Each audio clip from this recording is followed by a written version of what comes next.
Hello everybody, welcome to another Magic Arena Deck Tech. I have a really cool one for you today because Core Set 2019 has dropped on Magic Arena.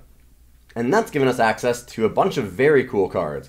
One of them being Desecrated Tomb, and I've found a list online that I really liked. I've made some minor adjustments to it, and this is a Desecrator deck. So we're looking at, if you haven't seen Desecrated Tomb, building our deck around this. It's an artifact for 3 that whenever one or more creature cards leave your graveyard, create a 1/1 black bat creature token with flying. Now what's cool about that is it doesn't say like go back to your hand or go into the battlefield, it just says leave. So that also means you can do things like exile your creatures and you'll actually get bat tokens. So you can do some really cool things with that. Basically, this is a aggro black-red black deck that is trying to go off with the Desecrated Tomb.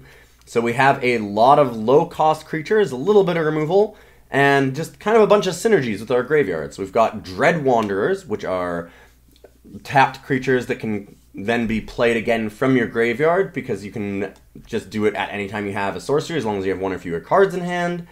We have Stitcher's Supplier, which kind of fills up our whole graveyard, so it starts the whole chain going.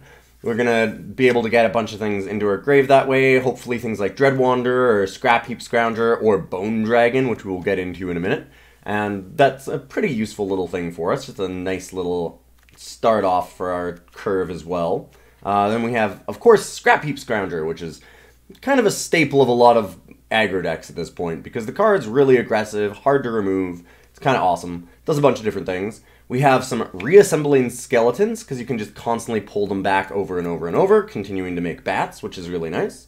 We have Resourceful Return, so we can return target creature card from our graveyard to our hand, and if we control an artifact, we get to draw a card. These ones I'm not 100% certain on. I might want to switch them out for other things. I'll have to figure that out. We'll see how it goes. This is part of why I'm testing this. Then we have Bontu the Glorified. So Bontu is one of the things where we can finally use these Reassembling Skeletons, because we do want to have some way to sacrifice things as well. We're trying to be fairly aggressive, and Reassembling Skeleton's not a particularly aggressive card, and we're basically using it to chump block then, and then pull it back, which is fine, but not as aggressive as we'd like when we have things like Scrapheap Scrounger and Dread Wanderer. But Bontu changes that a bit. So we can pay 2 to sacrifice another creature, and Scry, which will make them lose life and we gain life, and we can just keep using it to return Reassembling Skeletons, or Dread Wanderers, things like that. We have Isareth the Awakener, which I might want to go up on. It seems like a really cool card. It's a 3-cost 3/3 with a lot of text.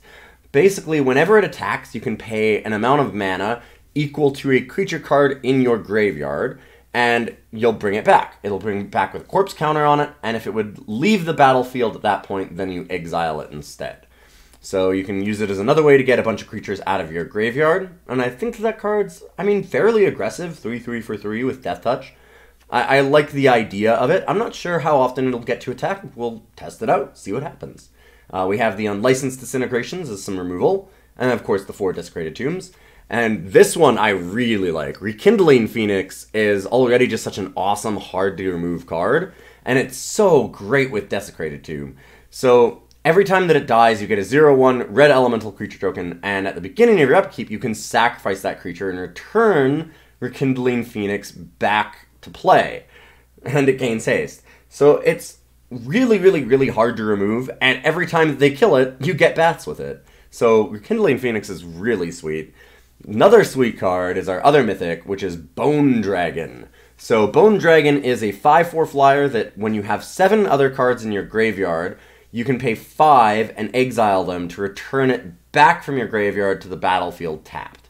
And last but not least, we have a couple of Liliana's Death Majesty to just try to get a little bit of late game oomph if we need it. Like we said, we're a little bit of an aggressive deck, but we can go late as well. And this helps us out with that.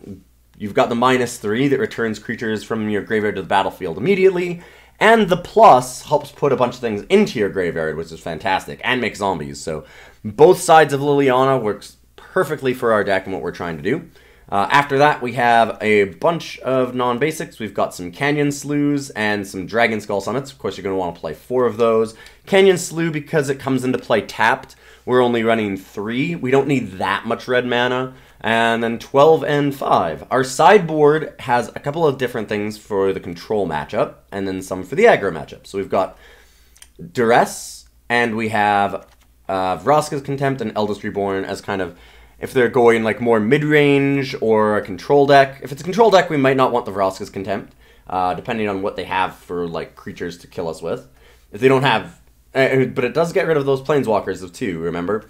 And so we've got Eldest Reborn, Vraska's, and Duress to try and handle that. And then for our aggro decks, we have Fatal Push, as it's just a nice, cheap way to interact with them. Same with a Braid. And the last Unlicensed Disintegration. So we can slam in a bunch of extra removal spells and go a little bit longer, just to make our deck more of like the grind out the late game Liliana kind of strategy where we can play a little bit longer than some of those aggro decks can, where we just remove all of their creatures.